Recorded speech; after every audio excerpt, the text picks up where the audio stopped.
I just want to record how I make my sushi rice. So I have two different rice here. I have the hitomi and the uho. This is from Costco. We're just going to use this today, 4 cups. Get your sieve. And you want to use filtered water and not just like regular tap water. This first wash is going to be really fast. So water, water, water, don't.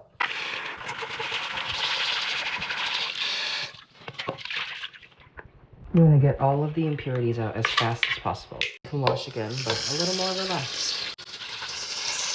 You don't want to stir too hard. You just want to gently mix. And then you drain.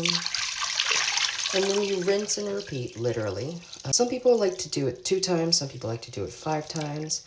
It's really depends on the day for me and how clear the water runs. It looks like 3 might be the magic number today because it's really not that cloudy. Like I can still kind of see the rice. So I will strain this out. And now I'm going to fill it. Not all the way, but just enough to cover the rice and a little bit more. Because we're going to put this in the fridge for an hour. That should be about enough. Just, you know, a finger above the rice. Into the fridge it goes for 1 hour. Set your timers. Oh, I also like to put a little square of kombu. Let's do that. Dashi. Ma. Cut, see, tangle. I'm going to use 2 of these today for more flavor. So you just let it plop, plop, sit on top, and come back in an hour. All right, it's been an hour. Let's take her out. Ugh, take it like that. Yeah. I'm going to strain it. And then I fill it up to the sushi rice line. So we have 4 cups, so I fill it up to the 4. Sometimes it's hard to get it exactly on the line, so I use a cup and I take some water out until it's at the line. That looks good. Just gonna make sure there's no rice on top of these. Perfect. Oop. And then you make sure you wipe this off all around. Make sure you have this top lid on. Put it down, and then here you want to actually go to quick cooking. So, boom. All right, see you in a bit. It's done. Yay. Throw this out.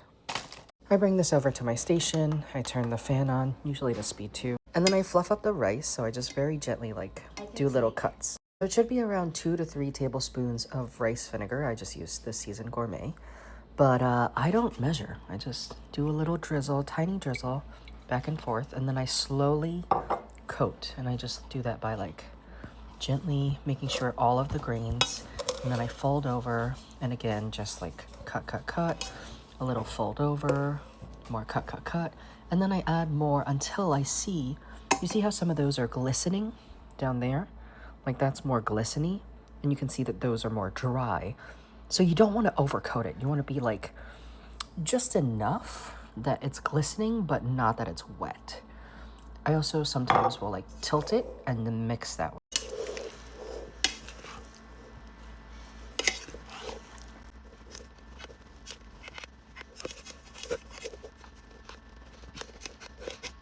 I also try and break up any chunks that are stuck together. Not smashing, but gently cutting through them. There we go. Just separating all the grains of rice.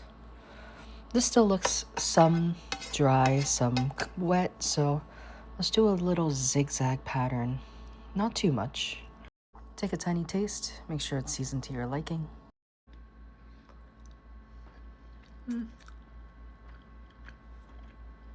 Could use a little more.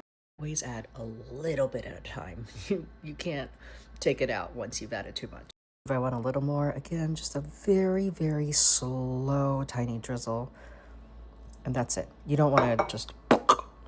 Once your hand gets really cramped from mixing with this tiny paddle, you're done. Just take another taste just in case and check. That's perfectly tangy for me. So if I'm going to use it in a few hours, which I will, I'll put it back in the rice cooker under keep warm. Especially since I have this fan running, it's already cooled down if I wanted to use it right away as well. So you can use it right away, put it back in the rice cooker, or put it in Tupperware. Keep warm. And that's it. That's how I make perfect rice every time.